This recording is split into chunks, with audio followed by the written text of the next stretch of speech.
السلام عليكم ورحمة الله وبركاته. الحمد لله والصلاة والسلام على أشرف رسول الله وعلى آله وأصحابه الفائزين بالله، أما بعد. وعن عائشة رضي الله عنها عن النبي صلى الله عليه وسلم بعث رجلا على سرية وكان يقرأ لأصحابه في صلاتهم فيختم بقل هو الله أحد، فلما رجعوا ذكروا ذلك للنبي صلى الله عليه وسلم فقال سلوه لأي شيء يصنع ذلك، فسألوه فقال لأنها صفة الرحمن وأنا أحب أن أقرأها، فقال النبي صلى الله عليه وسلم أخبروه أن الله يحبه. മഹദി ആയിഷ റളിയല്ലാഹു അൻഹ റിപ്പോർട്ട് ചെയ്യുകയാണ്, നബി സല്ലല്ലാഹു അലൈഹി വസല്ലം തങ്ങൾ ഒരു സഹാബിയെ ഒരു സൈനിക സംഘത്തിലായി പറഞ്ഞയച്ചു.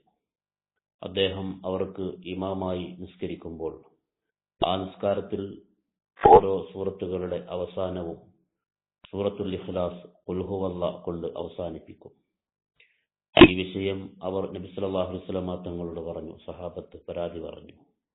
അപ്പോൾ നബി സല്ലല്ലാഹു അലൈഹി വസല്ലം തങ്ങൾ പറഞ്ഞു, സലൂഹു ലി അയ്യി ഷൈഇൻ യസ്നഉ ദാലിക, എന്തിനാണ് ഇങ്ങനെ ചെയ്യുന്നത് എന്ന് അദ്ദേഹത്തോട് നിങ്ങൾ ചോദിക്കുക.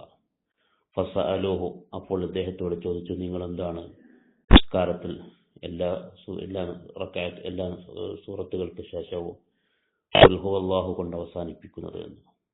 ഫഖാൽ, അദ്ദേഹം പറഞ്ഞു, ലിഅന്നഹാ സിഫത്തുർ റഹ്മാൻ, സൂറത്തുൽ ഇഖ്ലാസ് അല്ലാഹുവിന്റെ വിശേഷണമാണ്.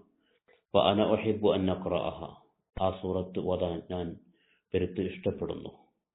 ഫഖാൽ നബി സല്ലല്ലാഹു അലൈഹി വസല്ലം, ഇത് കേട്ട നബി സല്ലല്ലാഹു അലൈഹി വസല്ലം തങ്ങൾ പറഞ്ഞു, അഖ്ബിറൂഹു അന്നല്ലാഹ യുഹിബ്ബുഹു, അവനെ അല്ലാഹു സ്നേഹിക്കുന്നുണ്ട് എന്നുള്ള വിവരം, ഇഷ്ടപ്പെടുന്നുണ്ട് എന്നുള്ള കാര്യം നിങ്ങൾ അവനെ അറിയിക്കുക. അപ്പോൾ നാം ചെയ്യുന്ന ഒരു നന്മ അതിന്റെ ഉദ്ദേശമനുസരിച്ചാണ് അല്ലാഹു പ്രതിഫലം നൽകുന്നത് എന്ന് നബി സല്ലല്ലാഹു അലൈഹി വസല്ലം ഈ ഹദീസിലൂടെ പഠിപ്പിക്കുന്നു. വഫഖന അല്ലാഹ്.